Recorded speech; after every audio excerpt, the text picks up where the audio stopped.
Hello everybody, विज्ञान express में आप लोगों का बहुत बहुत स्वागत। आज का वीडियो शुरू करें उससे पहले चंद पंक्तियां। हमेशा तो आप लोगों को मोटिवेट करता हूं, आज कुछ लाइनें गुरु होने के नाते आपको सिखाना चाहता हूं।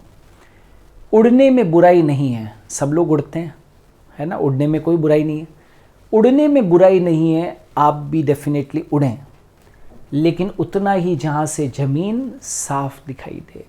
इतना ऊंचा ना चले जाएं कि आपके पैर ज़मीन के ऊपर ना रहे और आपको ज़मीन दिखाई ना दे। कितना भी ऊंचे उड़ जाना बच्चों, लेकिन अपनी ज़मीन को मत छोड़ना, बस ये बात याद रखना। इन्हीं पंक्तियों के साथ में मेरा आज का वीडियो बेस्ड है फीमेल रिप्रोडक्टिव सिस्टम, यानी कि मादा जनन तंत्र के एक भाग अंडाशय से, ओवरीज के ऊपर हम लोग क्वेश्चंस करने वाले हैं। ठीक है, सो आप लोग सब जानते हो कि ओवरी जो होती है, ओवरी वो कितनी होती है भाई, 1 पेयर होती है, ये आप सब जानते हैं। और एब्डोमिनल होती है। एब्डोमिनल का मतलब होता है उदरीय। जैसे टेस्टिस तो बाहर थी, टेस्टिस तो बाहर होती थी, एक्स्ट्रा एब्डोमिनल होती थी। ओवरीज एब्डोमिनल है, उदरीय गुहा के अंदर ही है। तो रोल ऑफ ओवरी क्या है? तो देखो, ओवरी जो है वो प्राइमरी सेक्स ऑर्गन है। पहली बात तो प्राइमरी सेक्स ऑर्गन है, मतलब प्राथमिक लैंगिक अंग है। और इसके 2 कार्य हैं, एक तो फॉर्मेशन ऑफ ओवम,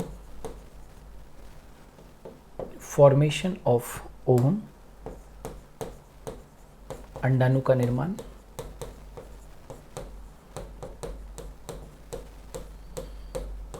निर्माण, और दूसरा रिलीज ऑफ हार्मोन्स। कौन कौन से हार्मोन्स? हार्मोन को मुक्त करना,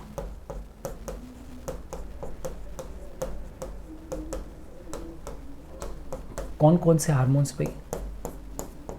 एस्ट्रोजन और दूसरा प्रोजेस्टेरोन।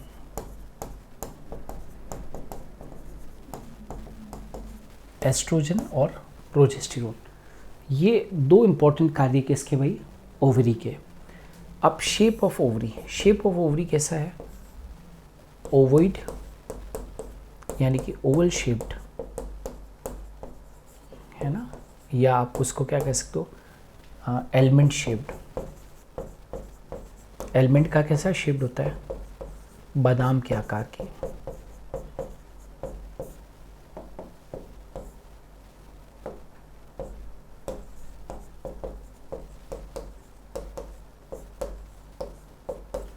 बादाम के आकार की, अंडाकार। अंडाशय का कार्य क्या है? वो ओवल शेप्ड होती है, ओवोइड होती है, अंडाकार होती है, या एलिमेंट शेप होती है, बादाम के आकार की। Shape of ovary element shaped.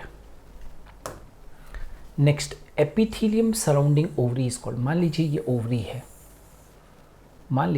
Ovary है, तो इसको सराउंड किए हुए ये उपकला को, अंडाशय को घेरे हुए उपकला का नाम, तो हमेशा याद रखना, उसको हम बोलते हैं जर्मिनल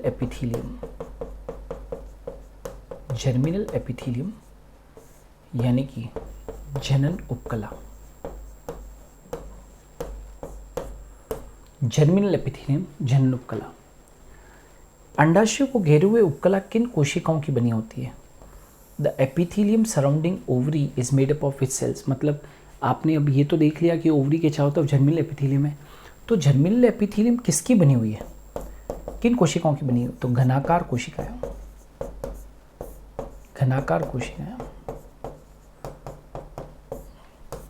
क्यूबॉइडल सेल्स की बनी हुई है। कौन? जनन उपकला। आंसर तो अपना ये हो गया, तो जर्मिनल एपिथेलियम, भूलना नहीं, घनाकार उपकला की बनी हुई, घनाकार कोशिकाओं की बनी हुई है, क्यूबॉइडल सेल्स की बनी हुई है। Part found inner to germinal epithelium is called, ये मान लीजिए ओवरी है और ये बेटा जर्मिनल एपिथेलियम है।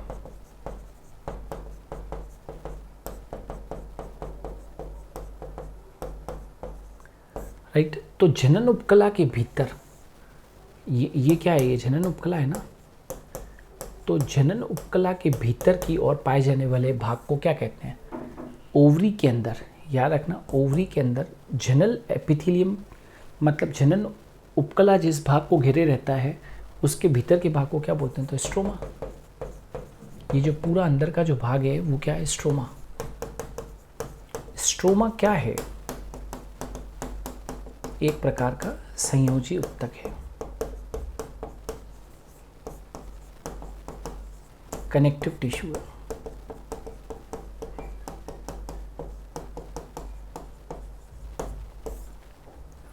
चलिए, stroma is divided into how many parts.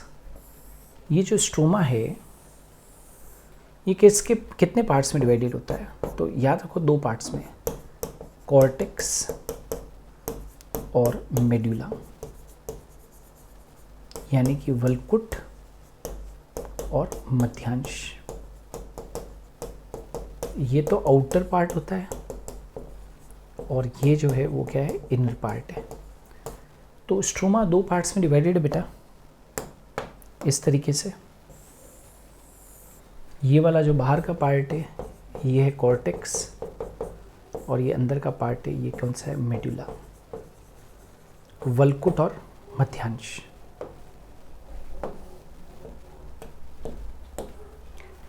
In which part of ovary ovarian follicles are found? In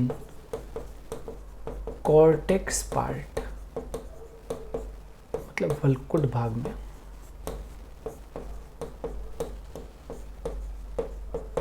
In which part of ovary ovarian follicles are found? तो ये ovarian follicles cortex भाग में होती है ऐसे। आपने सुना होगा primary follicle, secondary follicle, tertiary follicle और Graafian follicle.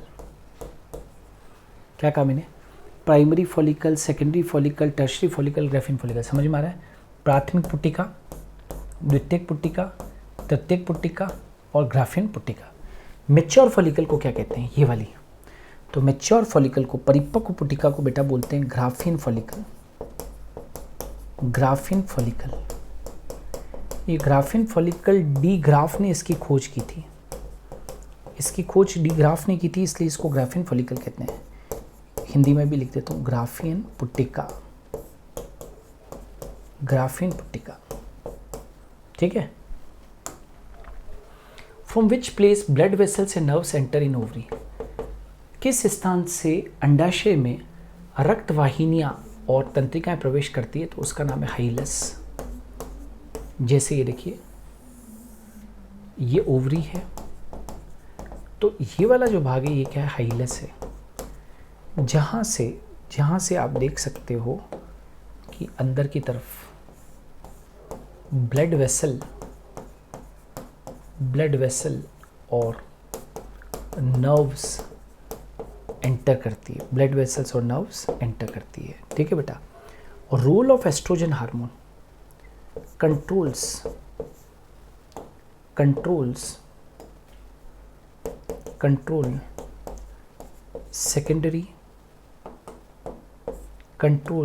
secondary sexual characters in female। मादा में द्वितीयक लैंगिक लक्षणों का निर्धारण, मादा में द्वितीयक लैंगिक लक्षणों का निर्धारण, ये भी ध्यान रखो, एस्ट्रोजन हार्मोन का कार्य। और प्रोजेस्टेरोन का कार्य क्या है, तो प्रोजेस्टेरोन का कार्य क्या है, मेंटेनेंस ऑफ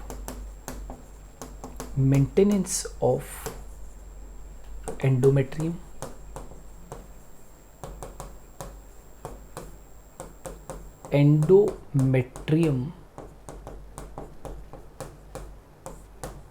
अनुरक्षण मतलब उसको बनाए रखना। यदि प्रोजेस्टेरोन गिर जाएगा तो मेंस्ट्रुएशन हो जाएगा और ब्लीडिंग हो जाएगी। आप ये भी कह सकते हो कि सगर्भता को बनाए रखना, सगर्भता को एक माता के अंदर बनाए रखना, ठीक है ना, मतलब मेंटेन्स प्रेगनेंसी, मेंटेन्स प्रेगनेंसी। आप चाहें तो इसे एंटी एबॉर्शन हार्मोन भी कह सकते हो, यानी कि गर्भपात को रोकने वाला हार्मोन। आप इसे प्रेगनेंसी मेंटेनिंग हार्मोन भी कह सकते हो, pregnancy maintaining, pregnancy maintaining hormone, pregnancy maintaining hormone भी कहते हैं। क्लियर है? तो role of progesterone, is it clear? तो my dear students, these were some important questions based on ovaries. अंडाशय के ऊपर आधारित ये कुछ महत्वपूर्ण प्रश्न थे। इन प्रश्नों को जितने भी हम लोग यहाँ पर विज्ञान एक्सप्रेस में ला रहे हैं आपके समक्ष, इनको कीजिए, ज़रूर आप लोगों को बहुत बहुत फ़ायदा होगा।